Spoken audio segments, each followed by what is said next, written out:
Chào mừng bạn đến với kênh YouTube Bản tin 24 giờ. Hãy nhấn đăng ký và like để ủng hộ mình nhé. Cảm ơn các bạn và chúc các bạn có những giây phút thư giãn vui vẻ. Lý do khiến Indonesia thành ổ dịch COVID-19 lớn nhất Đông Nam Á. Hàng loạt yếu tố liên quan tới biến thể mới, thời gian cách ly, điều kiện truy vết và xét nghiệm khiến Indonesia chìm sâu trong cuộc khủng hoảng dịch bệnh. Indonesia đang phải vật lộn với sự gia tăng của ca mắc COVID-19 trong vài tuần qua. Ổ dịch lớn nhất Đông Nam Á liên tục ghi nhận hơn 30.000 ca nhiễm mới mỗi ngày. Tính đến nay, hơn 66.400 người đã tử vong vì COVID-19 tại Indonesia, trong khi số người mắc bệnh cũng vượt 2,5 triệu người. Indonesia ghi nhận số ca tử vong vì COVID-19 cao kỷ lục hôm 7 tháng 7, lên tới 1.040 người trong một ngày. Sự gia tăng đột biến số ca nhiễm xảy ra sau kỳ nghỉ lễ Idul Fitri vào giữa tháng 5. Vào dịp này, nhiều người đã về quê và tụ tập tại các điểm du lịch, bất chấp lệnh cấm đi lại.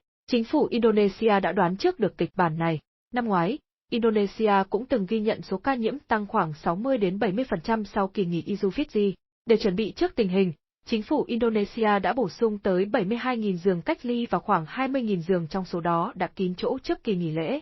Tuy nhiên, mức tăng số ca nhiễm sau kỳ nghỉ lễ Idul Fitri năm nay cao hơn đáng kể so với năm ngoái.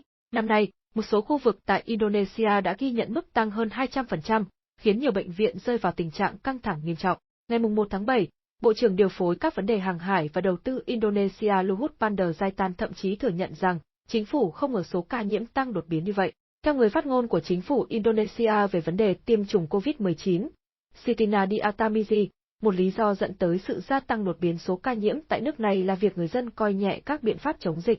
Một lý do khác là sự xuất hiện của biến thể Delta.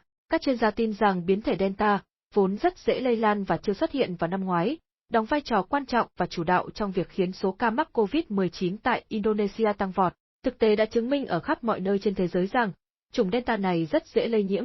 Giáo sư Zubairi Zoeban, người đứng đầu nhóm chuyên trách COVID-19 tại Hiệp hội Y tế Indonesia cho biết. Tuy nhiên, các chuyên gia tin rằng nhiều yếu tố đã góp phần dẫn đến tình trạng tồi tệ hiện nay tại Indonesia. Các yếu tố như sự trở lại của lao động nhập cư từ nước ngoài cùng thời điểm người dân phớt lờ lệnh cấm đi lại trước kỳ nghỉ lễ Idul Fitri, hay thời gian cách ly ngắn, việc truy vết và xét nghiệm chưa hiệu quả cũng góp phần khiến số ca nhiễm tăng mạnh. Biến thể Delta bùng phát. Giáo sư Zoeban nhận định, do chủng Delta nguy hiểm hơn so với biến thể ban đầu của COVID-19, nên những người bị nhiễm Delta hầu như đều cần được điều trị tại bệnh viện. Đó là lý do tất cả các bệnh viện đều kín chỗ, giáo sư Zoeban nói. Ông Zoeban cho biết, trước đây những người bị mắc COVID-19 sẽ phát triển kháng thể sau khi khỏi bệnh. Tuy nhiên, các kháng thể được phát triển bởi các chủng virus trước đây dường như không cung cấp nhiều khả năng giúp người bệnh chống lại biến thể Delta. Vì vậy, có một số người đã từng mắc COVID-19 nhưng sau đó bị tái nhiễm, ông Zoeban nói thêm. Giáo sư Zoeban lưu ý rằng những người đã được tiêm vaccine vẫn có thể bị nhiễm biến thể Delta, mặc dù tỷ lệ này ở Indonesia hiện không cao. Đó là lý do sau khi tiêm phòng, chúng ta không nên chủ quan và quá tự tin. Chúng ta vẫn cần tuân thủ các biện pháp y tế, ông nói thêm. Tiến sĩ DWK Ibembang cũng tin rằng các biến thể mới, bao gồm cả Delta, là một yếu tố góp phần vào tình hình hiện tại ở Indonesia.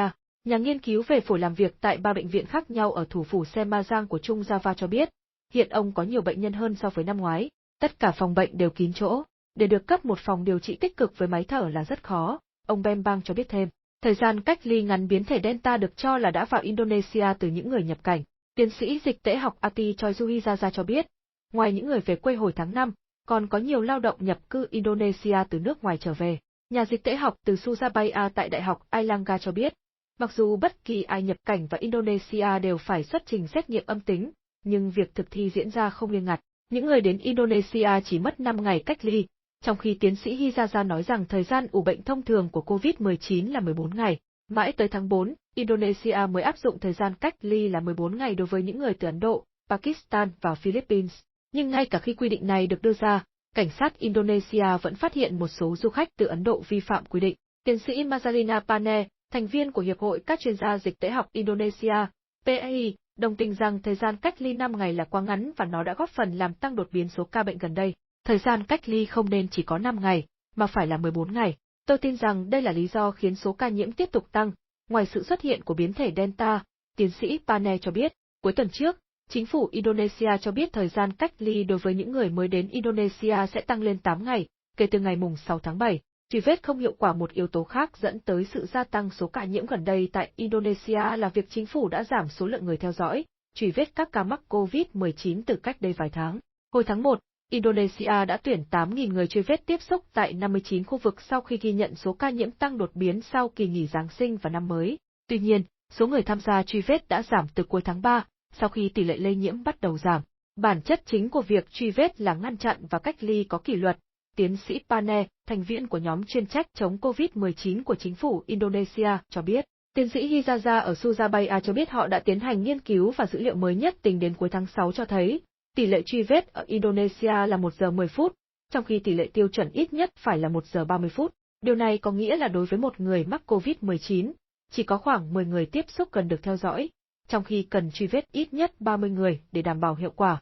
Do chưa truy tìm được các đối tượng nghi nhiễm nên không xét nghiệm được, và nếu những người này không được xét nghiệm, họ không thể được điều trị. Vì vậy chúng ta nên tăng cường truy vết, tiến sĩ Hizaza cho biết thêm. Bà Hizaza lưu ý thêm rằng những bệnh nhân nghi nhiễm nên được cách ly tại nhà, nhưng không ai có thể đảm bảo rằng họ sẽ thực sự ở nhà. Nếu việc truy vết và xét nghiệm vẫn còn hạn chế và thời gian cách ly vẫn còn ngắn, các nhà dịch tễ học đều tin rằng tỷ lệ lây nhiễm sẽ không giảm.